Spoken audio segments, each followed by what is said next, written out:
Объявление. Если у вас по-прежнему тормозит YouTube, в описании есть ссылка, где мы описали способы, как его ускорить.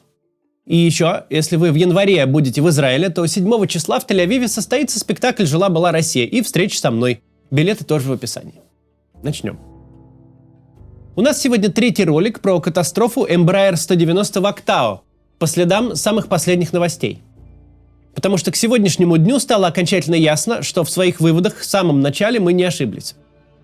Нужно сразу обозначить ограничения для наших рассуждений.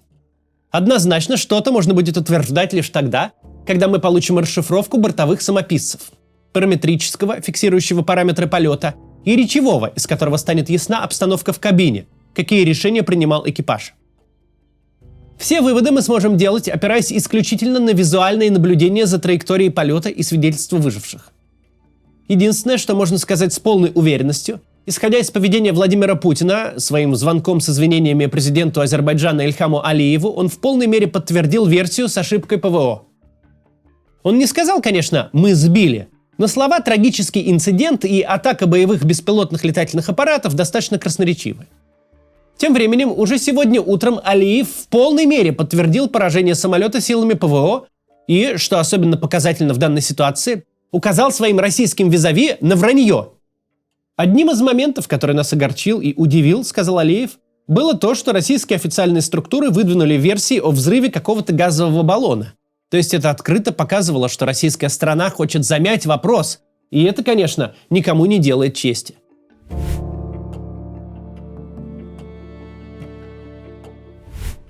Есть все шансы, что мы узнаем реальные причины авиакатастрофы, в которой погибли 38 человек. Узнаем точно и достоверно.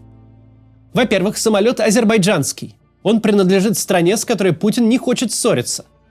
Во-вторых, борт рухнул на территории Казахстана. Тут не вариант оцепить место крушения, втихаря вывести обломки, а всем свидетелям заткнуть рот статьей о фейках о российской армии. Иносказательно, с массой самооправданий, но Путину приходится признавать реальность. Это очень большая редкость для России последних лет. Даже когда не было войны, постоянно находились поводы либо не расследовать авиационные инциденты, либо засекречивать результаты расследований. С самолетом, скажем, Пригожина и без расследования все понятно. Но были и более экзотические случаи и примеры. Например, пилотам знаменитого кукурузного рейса так быстро вручили награды, так молниеносно сделали их героями пропаганды, что пришлось утаивать результаты расследований, из которых следовало, что экипаж в экстренной ситуации проявил вопиющую некомпетентность, нарушил прорву писанных инструкций из чек-листов. Настолько нужно было слепить героический образ, настолько не в кассу было то, что Путин в Кремле торжественно наградил тех, кто вместо слаженной и хладнокровной работы крыл друг друга матом, и только по чистому везению по курсу взлета было кукурузное поле, а не жилой дом. Настолько политические задачи превалировали над реальным положением дел, что результаты расследований не публиковались несколько лет. Место же крушения азербайджанского Эмбраера находится за пределами периметра, в котором российское начальство может влиять на расследование. Так что приходится признавать, как оно все было на самом деле. Когда с причинами все стало предельно ясно, может оставаться вопрос с траекторией самолета. Почему экипаж, которому было так трудно удерживать траекторию полета, смог пролететь море, но при попытке сесть утратил контроль над самолетом, и тот едва ли не камнем рухнул? Дело в том, что подготовка к посадке и посадка – это особый режим полета. Каждое действие в этом процессе – выпуск закрылков, шасси, изменение скорости – все приводит к перебалансировке самолета. С точки зрения аэродинамики, самолет с чистым крылом и убранными шасси – это один объект. А самолет с выпущенными закрылками и выпущенными шасси совершенно другой, и летят они по-разному. В нормальной ситуации это вообще не проблема.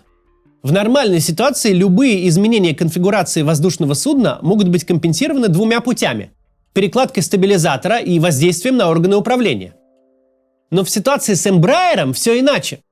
Здесь экипаж и без того едва удерживал самолет в воздухе, судя по всему, за счет управления разнотягом двигателей. Управление в таком режиме – это и без того балансирование на грани. Любое неудачное движение может привести к сваливанию. Посадка же в таком режиме, когда самолет меняет конфигурацию, когда снижается скорость, а вместе с ней и устойчивость самолета, когда нет запаса по высоте, когда нельзя вновь стабилизироваться ценой потери нескольких сотен метров. когда на самолет гораздо сильнее воздействуют изменения скорости, силы и направления ветра. Посадка в таком режиме, да еще и с частичной или полной утратой управления, это область чуда. Это уже не тот случай, когда профессионализм, хладнокровие и четкое выполнение инструкций могут хоть что-то гарантировать. Если самолет вследствие изменения конфигурации, вследствие изменения ветра начнет резко пикировать, кабрировать, заваливаться на бок, то своим остаточным управлением ты это никак не скомпенсируешь. В таких режимах полета на неуправляемом толком самолете к профессионализму, опыту, четкому выполнению инструкций, ко всему, что позволило экипажу провести Embraer над морем до аэродрома, к этому всему должно добавиться еще и огромное везение. И из того, что понятно сейчас, командиру Игорю Кшнякину и второму пилоту Александру Кальянинову на самой критической стадии полета не повезло. Судно вышло из-под контроля и рухнуло. Тем не менее, из того, что, опять же, понятно сейчас, только профессионализм экипажа позволил избежать самого страшного – падения самолета в море, где с вероятностью близкой к 100% не выжил бы никто. Да, катастрофа унесла жизни 38 человек. Экипаж спас не всех. Но куда более важно другое. 29 человек в самолете, подвергшемся зенитной атаке и, судя по всему, полностью утратившим управление, кроме разнотяга двигателей, выжили 29 человек. Никто не может гарантировать везение. Никакой профессионализм не способен обеспечить чудо. Но спасение 29 человек обеспечил высочайший профессионализм экипажа. Еще раз отметим, расследование может показать, что мы не правы. Но опираясь на то, что мы видим и читаем сейчас, опираясь на первые реакции экспертов, мы можем сделать именно такие выводы. Что экипаж, утратив гидросистемы, частично или полностью утратив контроль над самолетом и управляя лишь через разнотяг двигателей, смог протащить борт над морем и спас 29 жизней.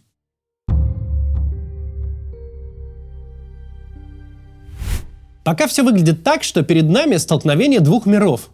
Кровавый идиотизм Владимира Путина, развязавшего войну у собственной границы, преступная некомпетентность авиационных властей, которые допустили такую ситуацию в принципе, позволили гражданскому самолету оказаться в зоне активной работы ПВО. Халатность сил ПВО, которые неведомо как перепутали крохотный аэропракт, на базе которого производятся украинские беспилотники, со здоровенным Эмбраером. Действия всех этих мудозвонов в сумме должны были привести к гибели 67 человек. Профессионализм и компетентность экипажа позволили 29 человек спасти. Вот так пока все выглядит. Если расследование покажет нечто близкое к тем выводам, которые можно сделать сейчас, то этот инцидент однозначно будет одним из самых выдающихся с точки зрения профессионализма экипажа во всей истории мировой авиации. Да, все любят хэппи-энды, когда вопреки обстоятельствам экипаж спасает всех. Всем нравится слушать о таких происшествиях, как с планером Гимли, когда пилоты, оставшись без топлива над океаном, сумели посадить самолет на закрытый аэродром без единой жертвы. Но вообще-то и тут у нас история исключительного профессионализма. Сейчас, когда специалисты оценили кадры изнутри и снаружи самолета, стало ясно, он был прошит шрапнелью насквозь. Особенно тяжелые повреждения получил хвост. А как раз в хвосте расположены важнейшие управляющие поверхности – стабилизатор с рулями высоты и руль направления на киле. И там же сходятся маршруты гидросистем. В сравнении с утратой гидравлики, почти любая другая форма отказа в принципе не такая уж и страшная. Пусть это прозвучит странно, но даже потерять оба двигателя, даже остаться вообще без тяги, ситуация не настолько критическая. Потому что планирующий самолет лучше неуправляемого.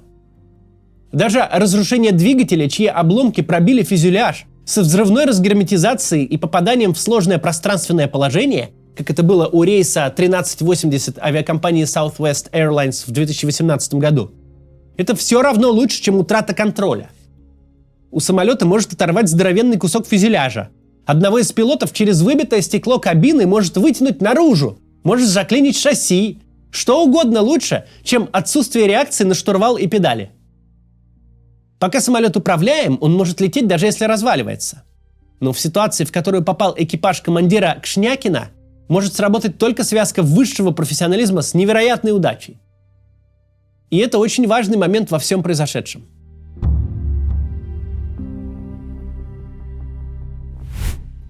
Так уж вышло, что мы с вами вынуждены чаще всего говорить об упырях.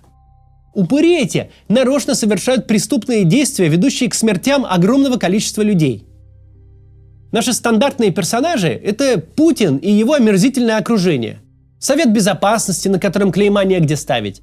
Или какие-то убогие мусора и чекисты, которые клепают политические уголовки. Или генералы, которым ничего не стоит отправить ракету хоть по жилому дому, хоть по детской больнице. Всем им хочется сказать: как же тебя, урода, вообще земля носит? Мы очень редко говорим о профессиональных, компетентных и самоотверженных людях. Здесь же, в ситуации, которая не отрабатывается на тренажерах, которая обычно означает верную смерть для всех, кто на борту, пилоты Игорь Кшнякин и Александр Кальянинов, бортпроводники Хакума Алиева, Зульфугар Асадов и Айдан Рагимли спасли 29 человек.